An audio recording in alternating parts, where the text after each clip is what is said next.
तर good morning public. आज मस्तपैकी सकाळ सकाळ उठलो, म्हणलं आता आज इंटरव्ह्यूला जायला लागतं. इंटरव्ह्यूला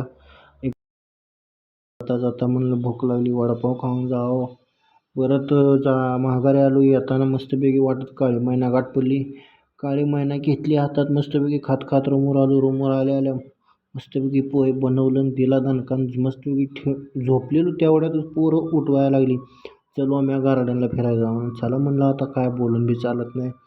पोरांसंग मस्तपैकी चालत चालत चालत चाललो गार्डनला. मध्ये काय ट्रॅफिकनं गाड्यांच्या आवाजानं पाक कान बधीर झालं. चला म्हणलं आता कसं तर जायला लागणार. मस्तपैकी गार्डनमध्ये एंट्री केली बघा. गेल्या गेल्या आपलं असं आगमन आंब्यानंच झालं. मस्त आंबा बिंबा खाल्ला. येताना वाटेने येताना माघारी तर अंधारच पडलेला. चला म्हणलं असं द्या, अंधार पडलेला घरी गेलं बनवण्यापेक्षा म्हणलं पुरी घ्यावं, रूमवर नेऊन खात बसावं. मस्तपैकी पुरी घेतल्या, पाणीपुरीचा बेत केला रूमवरून. ओके.